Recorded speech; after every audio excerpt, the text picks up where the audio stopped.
Digital Youth, a daily local news channel of Bharuch. Panchmahal જિલ્લાની મુલાકાતે છે અને આ મુલાકાત દરમિયાન જાંબુઘોડા, ઘોગંબા, હાલોલ તાલુકાના ત્યાંના આગેવાનો, સામાજિક રાજકીય આગેવાનો, તમામ પદાધિકારીઓ સાથે મળીને આજે અમે જ્યારે ગોધરા પહોંચ્યા છે ત્યારે આજે અમને આ દરમિયાન ટ્રાયબલ વિસ્તારમાં જે 47 જેટલી એકલવ્ય મોડલ શાળાઓ ચાલે છે એમની પણ અમે મુલાકાત લીધી ત્યારે એક ગંભીર બાબત અમારા ધ્યાન પર આવી છે. જે ભારત સરકારે જે national education society for tribal student માટેની જે સંસ્થા છે એમણે હાલના તબક્કે એક ભરતી કરી છે અને એકલવ્ય મોડલ શાળાઓમાં એ સ્ટાફની ભરતી, પ્રિન્સિપાલ હોય, પીટીજી હોય, બિન શૈક્ષણિક સ્ટાફની જે ભરતી કરી છે એમાં 4000 જેટલા જે સ્ટાફો ભરતી કરી છે ત્યારે એ સ્ટાફની ગઈકાલે અમારે મુલાકાત દરમિયાન અમે એમને પૂછ્યું ત્યારે એમને ગુજરાતી વાંચતા, ગુજરાતી લખતા, ગુજરાતી બોલતા કે ગુજરાતી સમજતા પણ નથી. ત્યારે 9, 10, 11, 12 ગુજરાતી મીડિયમની એકલવ્ય મોડલની શાળાઓમાં આવા બહારના રાજ્યોના જે શિક્ષક મિત્રો આવ્યા છે ત્યારે એ પ્રશ્ન ઉભો થાય છે કે પોતે ગુજરાતી નથી જાણતા, નથી વાંચાતું, નથી સમજતા, તો અમારા બાળકોને કઈ રીતના એ લોકો ભણાવશે? ત્યારે ગુજરાતના 47 જેટલી શાળાઓમાં 20,000 જેટલા આદિવાસી બાળકો ભણે છે. ત્યારે ગુજરાત સરકારે આ બાબતે ગંભીરતાથી વિચારવું જોઈએ. અમે ગુજરાત સરકાર અને આદિજાતિ મંત્રી અને શિક્ષણ મંત્રીને કહેવા માંગીએ છીએ, શું ગુજરાતમાં ઉમેદવારો નથી? શું બહારના શિક્ષકોની જે ભરતી કરી છે આ વિસ્તારના બાળકો સાથે કઈ રીતના એ લોકો એમની અનુકૂળતા હશે? કેમ કે આ વિસ્તારનો વાતાવરણ અલગ હોય છે, એની ભાષા અલગ હોય છે, તો બહાર રાજ્યના શિક્ષકો કઈ રીતના અહીંના બાળકોને ન્યાય આપી શકશે? ત્યારે આ ખૂબ જ બેદરકારી ગુજરાત અને કેન્દ્ર સરકારની બહાર આવી છે. એમાં ગઈકાલે અમે બાળકો, એમના વાલીઓ, તમામ લોકોને મળ્યા છે ત્યારે બાળકોએ અમને સામેથી કીધું, અમારા પર જાણે અખતરા કરતા હોય, આ બહારના શિક્ષકો આવીને પોતે શીખતા હોય એવું બાળકોને ત્યાં પણ લાગી રહ્યું છે. જો આ એક શિક્ષણ જગતની ખૂબ જ ગંભીર બાબત છે.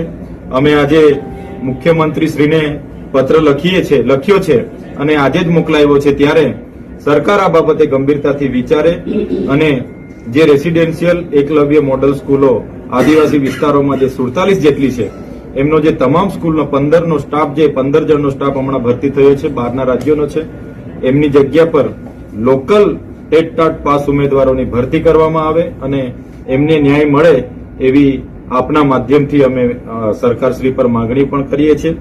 સાથે સાથે આ વિસ્તારોમાં ફરતા છોટાઉદેપુર, નર્મદા, ભરૂચ, દાહોદ તમામ જિલ્લાઓની પરિસ્થિતિ ખૂબ જ શિક્ષણ બાબતે ખૂબ જ વિપરીત પરિસ્થિતિઓ છે.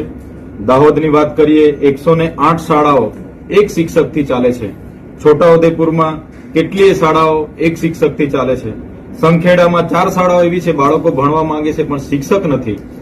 તેવી જ રીતે ઘણી જગ્યાએ બાળકો ભણવા માંગે છે પણ ઓરડાઓ નથી અને ઓરડાઓ જર્જરિત હાલતમાં છે.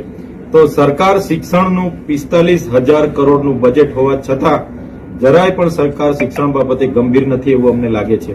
ગઈકાલે અમે છોટાઉદેપુર રસ્તા પર ચાલતા હતા, એક ખુલ્લા ખેતરમાં 800 થી પણ વધારે કન્યા કેળવણીની 2023ની સાયકલો ત્યાં પડી હતી.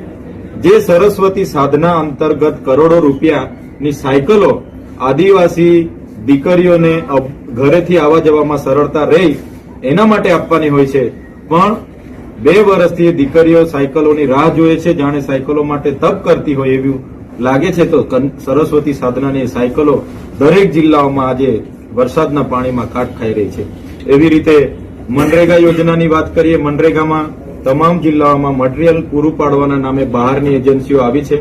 કોઈ પણ જગ્યાએ કોઈ પણ એક ગાડી કપચી, રેતી કે સિમેન્ટ સળિયા નાખ્યા વગર કરોડો રૂપિયાના બિલો ચૂકવાઈ ગયા છે. આ વિસ્તારોમાં રોડો, આ જ વર્ષે રોડ બન્યા છે અને પહેલા જ વરસાદમાં રોડોમાં મોટા ને મોટા ભૂવા અને ખાડા પડી ગયા છે. ત્યારે આ વિસ્તારની કચેરી, મામલતદાર હોય ત્યાં જાતિના દાખલાઓ માટે લોકોની લાઈનો પડેલી છે. તાલુકા પંચાયતમાં આવાસની કામગીરીઓ કે તમામ કામગીરી કરાવવા માટે પણ ત્યાં નાણાં ચૂકવવા પડે છે. તો આ ભ્રષ્ટાચાર આટલા અટકાવવામાં સરકાર સદંતર નિષ્ફળ હોય એમને લાગી રહેલું છે. આવા તમામ બાબતોને લઈને અમે આવનાર દિવસોમાં આમ આદમી પાર્ટી ગુજરાતના તમામ જિલ્લાઓમાં માનનીય મુખ્યમંત્રીશ્રીને સંબોધીને આવેદનપત્ર પણ આપશે અને ફરી પણ નિરાકરણ નહીં આવશે તો જિલ્લા પ્રમાણે દરેક જિલ્લાઓમાં આ તમામ પ્રશ્નોને વાચા આપવા માટે આમ આદમી પાર્ટી ગાંધી ચીડિયા માર્ગે રોડ પર પણ ઉતરવાનું હશે. તો સડકથી લઈને સદન સુધી આમ આદમી પાર્ટી આવનારા દિવસોમાં પ્રજાના પ્રશ્નોને ન્યાય આપવા માટે આગળ આવશે.